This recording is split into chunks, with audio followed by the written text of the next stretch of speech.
കിടപ്പുണ്ട്. അതൊരു വീട് വയ്ക്കാൻ പോയ വീട് പണി നടന്നുകൊണ്ടിരിക്കുന്നതേ ഉള്ളൂ, പൂർത്തിയായതുപോലും ഇല്ല. സുരേഷിൻ്റെ വീടിൻ്റെ അടുത്ത് സുരേഷ് താമസിച്ചിരുന്നതിനടുത്ത് ബോംബിംഗ് നടക്കുന്നുണ്ടായിരുന്നുവെന്നും അപ്പോൾ ബങ്കറിലെ വിഷവാതം ശ്വസിച്ചാണോ എന്താണെന്ന് കൃത്യമായ വിവരം ലഭ്യമായിട്ടില്ല. അപ്പോൾ ഈ പ്രവാസി കുടുംബങ്ങളെല്ലാം വളരെ ആശങ്കയിലാണ്. നമ്മൾ യുദ്ധം അങ്ങ് ഇസ്രായേലിലാണ്, ഇറാനിലാണ് എന്നൊക്കെ പറഞ്ഞിരിക്കുമ്പോൾ അത് നമ്മളെ നേരിട്ട് ബാധിച്ചു തുടങ്ങിയിരിക്കുകയാണ്.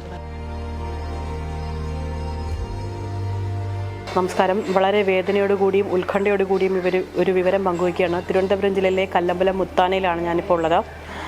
ഇസ്രായേലിൽ വെച്ച് കഴിഞ്ഞ ദിവസം കാണാതായ സുരേഷിൻ്റെ കുടുംബത്തിനോടൊപ്പമാണ് ഞാനിപ്പോൾ ഉള്ളത്. കഴിഞ്ഞ 13-നാണ് ഇസ്രായേലിൽ നിന്ന് സുരേഷിനെ കുറിച്ചുള്ള വിവരങ്ങൾ പൂർണ്ണമായിട്ടും നിലയ്ക്കുന്നത്. 13-ാം തീയതി വരെ വീടുമായിട്ട് ബന്ധമുണ്ടായിരുന്നു. എയർപോർട്ടിലെ ജീവനക്കാരനായിരുന്ന സുരേഷിനെ കഴിഞ്ഞ കുറച്ച് ദിവസം മുൻപാണ് ജോലി സംബന്ധമായ പ്രതിസന്ധിയെ തുടർന്ന് മറ്റൊരു സ്ഥലത്തേക്ക് മാറ്റുന്നത്. ഇവിടെ വെച്ചാണ് സുരേഷിനെ കാണാതായതെന്ന് പറയുന്നു. ഏതായാലും യുദ്ധം വളരെ ഭീകരമായിക്കൊണ്ടിരിക്കുന്നു. യുദ്ധത്തിൻ്റെ ഒരു അരക്ഷിതാവസ്ഥ എല്ലാവരിലുമുണ്ട്. അത്തരം സാഹചര്യത്തിലാണ് ഇപ്പോൾ സുരേഷിനെ കുറിച്ചുള്ള തരത്തിൽ ഒരു വാർത്ത പുറത്തു വരുന്നത്. ഏതായാലും സുരേഷിൻ്റെ കുറിച്ചുള്ള വിവരങ്ങൾ ഇല്ലാതായതോടുകൂടി വീട്ടുകാർ ഉത്കണ്ഠയിലാവുകയും പിന്നീട് അവിടുത്തെ ഒരു മലയാളി കൂട്ടായ്മയാണ് സുരേഷ് മരണപ്പെട്ടു പോയി എന്നൊരു വാർത്ത പുറം ലോകത്തെത്തിക്കുന്നത്. പക്ഷേ എംബസി ഇതുവരെ ഇത് സ്ഥിരീകരിച്ചിട്ടില്ല.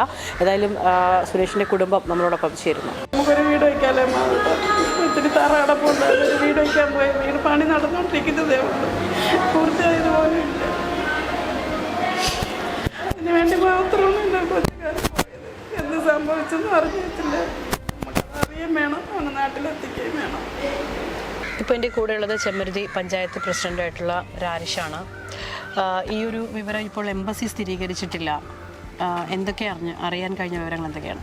അവിടെ നിന്ന് സുരേഷിൻ്റെ സുഹൃത്തുക്കൾ പറഞ്ഞായിട്ടുള്ള അറിവാണിപ്പോൾ ഉള്ളത്.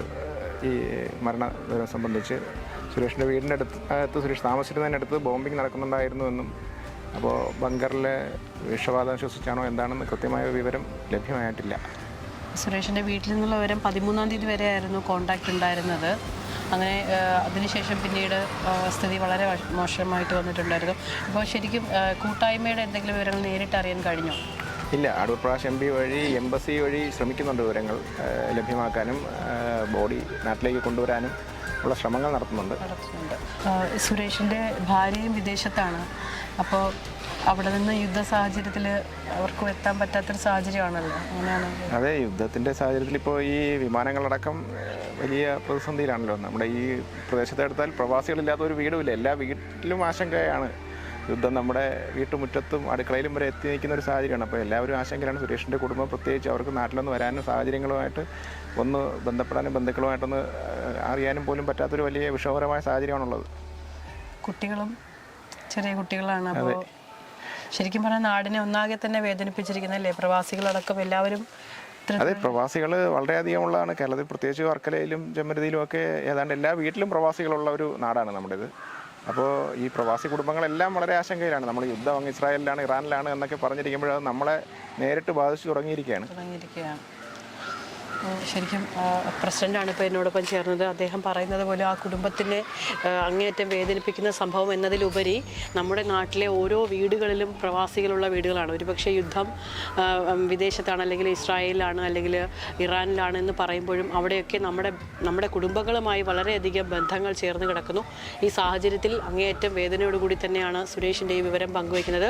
ഒരു മലയാളി എന്നതിനപ്പുറം നമ്മുടെയൊക്കെ പ്രതീക്ഷകളും സ്വപ്നങ്ങളും ഒക്കെ ഒരു മനുഷ്യൻ ജീവിക്കാനുള്ള ആശങ്കയോടുകൂടി പ്രതീക്ഷയോടുകൂടി വിദേശത്തേക്ക് പോയൊരു മനുഷ്യനാണ് ഇപ്പോൾ ഇത്തരത്തിൽ ഒരു വെള്ള പുതപ്പിച്ച് തിരിച്ചു വരേണ്ട സാഹചര്യം ഉണ്ടായിരിക്കുന്നത്. ക്യാമറമാൻ വിപിൻ വേണുവിനൊപ്പം ബിലുവനിത് വിസ്മയ ന്യൂസ്.